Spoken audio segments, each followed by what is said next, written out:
আসসালামু আলাইকুম। আজকে আমরা আলোচনা করব ইকোনমিক প্রোডাকশন কোয়ান্টিটি মডেল নিয়ে। তো এতদিন শিখেছিলাম আমরা ইকোনমিক অর্ডার কোয়ান্টিটি। সেক্ষেত্রে আমরা মজুত করার জন্য অন্য একটা কোম্পানির উপর নির্ভরশীল ছিলাম।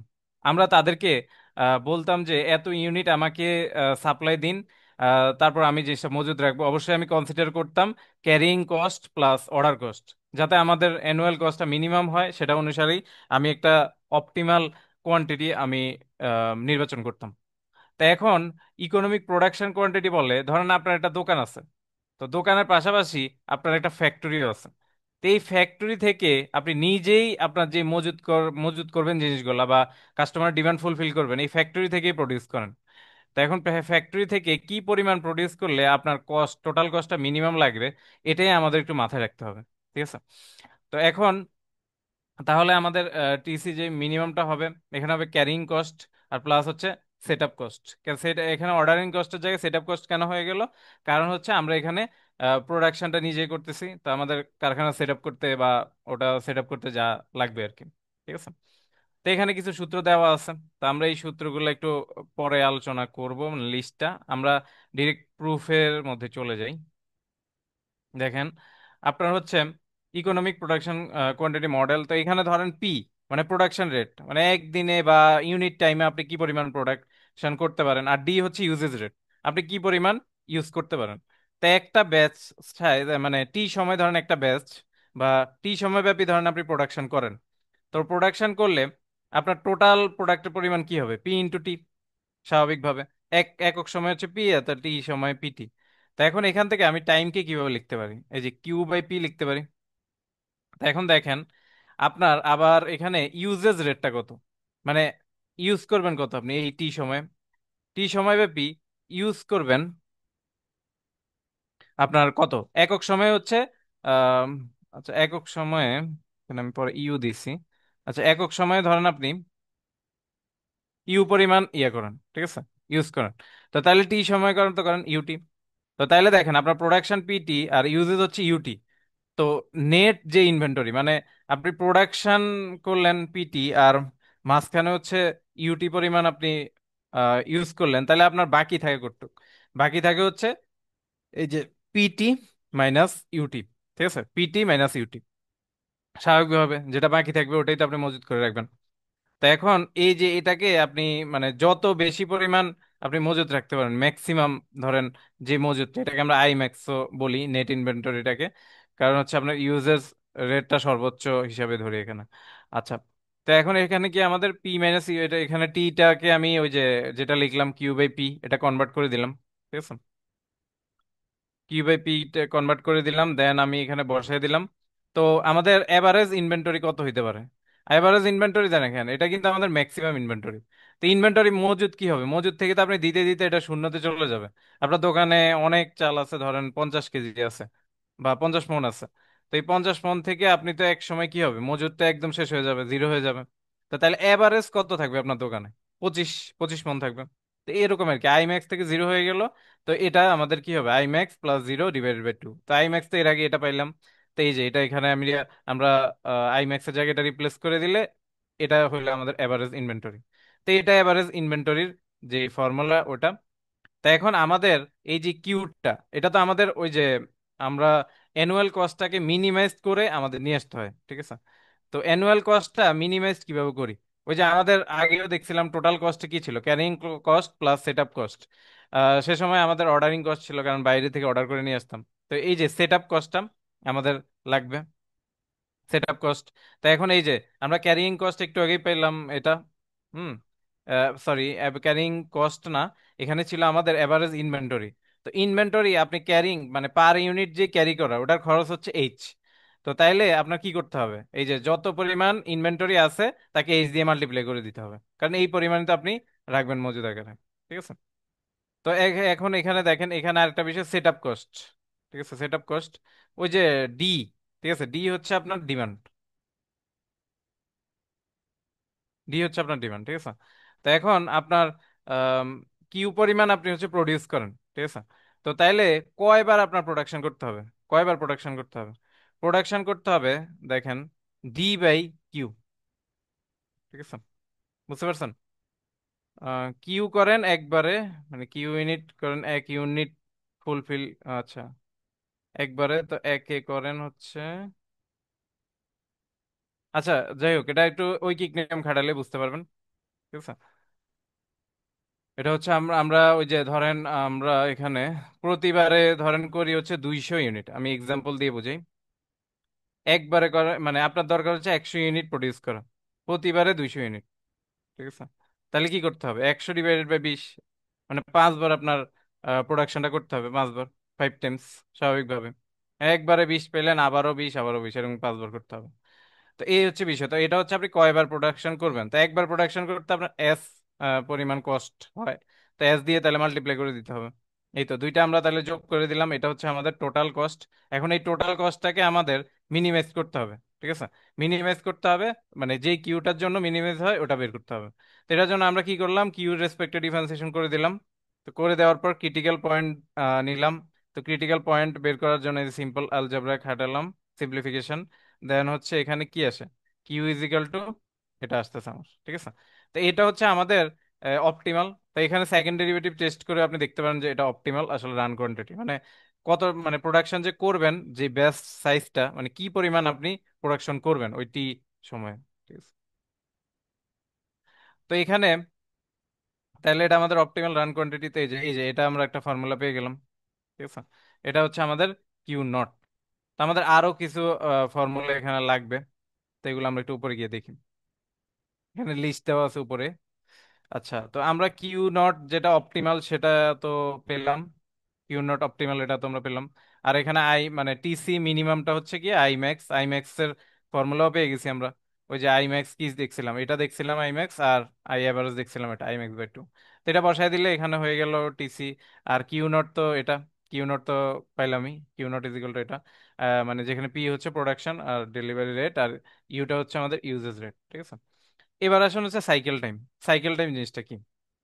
সাইকেল টাইম হচ্ছে, ধরেন আপনার 1000 ইউনিট আপনি প্রোডাকশন করলেন। ঠিক আছে, তো প্রোডাকশন করার পর এটা শেষ হইতে কয়দিন সময় লাগবে? ঠিক আছে, এই যে এটা ইউজ করলেন, এটা মানে শেষ হইতে কয়দিন সময় লাগবে, এটাই হচ্ছে আপনার সাইকেল টাইম। মানে এরপরে আপনি আবার প্রোডাকশনে হাত দিবেন। ধরেন কি, এই যে 1000 ইউনিট আপনার 100 ইউনিট, তো দেখেন 100 ইউনিট যায় হচ্ছে একদিনে, একদিনে যায় মানে 1 ইউনিট যাবে 1/100, তো 1000 ইউনিট কয়দিনে যাবে? 1000 ইউনিট কয়দিন যাবে? এই যে দেখেন এক এক উম, একদিনে, আচ্ছা দাঁড়ান একটু, একদিনে যায় হচ্ছে, আচ্ছা একদিনে মানে 1100 ইউনিট যায় হচ্ছে একদিনে, 1 ইউনিট যায় 1/100, তাহলে 1000 ইউনিট কদিনে যায়? 1000/100, স্বাভাবিক ঐকিক নিয়ম। তাই এই যে 10 দিন যায়। ঠিক আছে, আর আরেকটা হচ্ছে আপনার রান টাইম।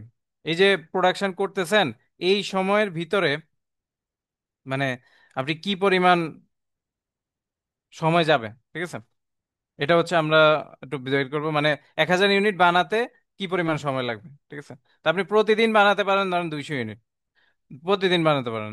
তাই 200 ইউনিট বানানো একদিনে, একদিনে মানে 1 ইউনিট বানানো 1/200, তো 1000 ইউনিট ফুলফিল করার জন্য কতদিন? 1000/200 মানে 5 দিন। ঠিক আছে, মানে 5 দিন সময় হইলে আমরা প্রোডাকশন করতে পারি।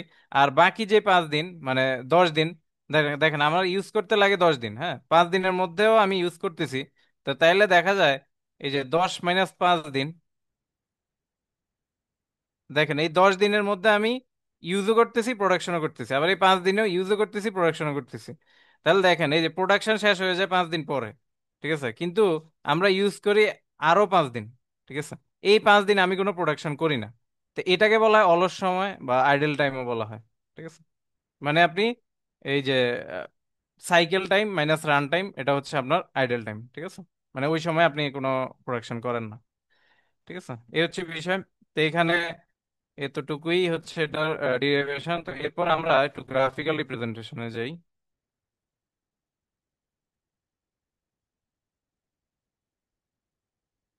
তো গ্রাফিক্যাল রিপ্রেজেন্টেশন যদি আমি দেখি, আমার এই বরাবর হচ্ছে আমার টাইম, আর এই বরাবর হচ্ছে আমার কোয়ান্টিটি, কি পরিমাণ আমার মজুদ আছে, অথবা আমি কি পরিমাণ প্রোডাকশন করতেছি এগুলো। তো এখানে দেখেন এই যে সময়টা, এখানে হচ্ছে আপনি মানে এই যে সময়টা এখানে হচ্ছে আপনি প্রোডাকশনও করতেছেন, ইউজও করতেছেন। তো প্রোডাকশনও হচ্ছে একাধারে আবার ইউজও হচ্ছে। তো এই যে প্রোডাকশন তো হচ্ছে, প্রোডাকশন হচ্ছে, তো এখানে আমাদের কি হবে, ইউজও হচ্ছে। তো আমাদের, আমরা জানি যে একটা কি হয়, একটা ইনভেন্টরি হয়। ওই যে আমরা প্রোডাকশন, প্রোডাকশন টোটাল কত হইতো, আর তারপর মাইনাস করতাম হচ্ছে কত ইউজ হয়, মানে ধরেন পিটি, পি পরিমাণ একক সময় হয়, তো পিটি মাইনাস ইউটি, ইউ পরিমাণ একক সময় ইউজ হয়, তাহলে ইউ ইন্টু টি করতাম। এই যে ইনভেন্টরি, যে মাইনাস করতাম, এটা কি হইতো, আমার ইনভেন্টরি হইতো। এই যে এটা হচ্ছে আমার গ্রাফ। দেখেন এখানে প্রোডাকশন হওয়ার কারণে কি হবে, আস্তে আস্তে এটা তো বাড়তে থাকবে, ইউজ হচ্ছে বাড়তেছে, ঠিক আছে। তো আর এই সময় হচ্ছে আপনার প্রোডাকশন করেন, আর এটা যদি ধরেন শুধুমাত্র আপনার প্রোডাকশন হিসেবে ধরেন, তাহলে এটা কিউমুলেটিভ প্রোডাকশন, ঠিক আছে। মানে ধরেন ইউজ করতেছেন না এরকম। এই যে কিউ নট পরিমাণ আপনার অপটিমালি প্রোডাকশন করতে হবে, তাইলে গিয়ে আপনার ওই যে অ্যামাউন্টও হাতে থাকবে, আর আপনার জিনিসটা অপটিমাইজড হবে, ঠিক আছে, কস্টটা মিনিমাইজ হবে। আর এই সময়, এই যে ইউজেস অনলি, তো এই সময়ের মধ্যে আপনি প্রোডাকশন করতেছেন না, মানে আইডল টাইম। তো আপনার হাতে যেগুলো আছে, হাতে যেগুলো আছে এগুলো কি হবে, খরচ করতে থাকবেন, খরচ করতে করতে এক সময় জিরো হয়ে যাবে। তো জিরো হলে আবারও প্রোডাকশনে হাত দিবেন, প্রোডাকশনের সময় কিন্তু ইউজও চলতে থাকবে। তো প্রোডাকশন চলতে চলতে চলতে চলতে আবার এই দিক দিয়ে ইউজও করতেছেন, এটার জন্য এইগুলো হচ্ছে হাতে আছে। আর এইখানে তো খরচ হচ্ছে। তো খরচ হওয়ার পর এই যে এটা হচ্ছে ম্যাক্সিমাম হাতে আসছে। তো এরপর আপনার ইউজও করলেন, মানে প্রোডাকশন তো শেষ, এখানে গিয়ে শেষ ডাইরেক্ট একদম। মানে এখানে গিয়ে তো আপনার আর বাড়তেছে না জিনিসটা, একদম এখানে স্টেবল হয়ে গেল। তো স্টেবল হয়ে গেলে দেখেন আপনারা, মানে এখানে তো আবার ইউজও করতেছেন, ইউজ করে, মানে প্রোডাকশন করে ইউজ করে হাতে কটুক গেছে, হাতে হইলো এই গ্রাফ। তো এই গ্রাফ হাতে, এখানে হাতে ম্যাক্সিমাম পরিমাণ একটু রাখতে পারতেছেন।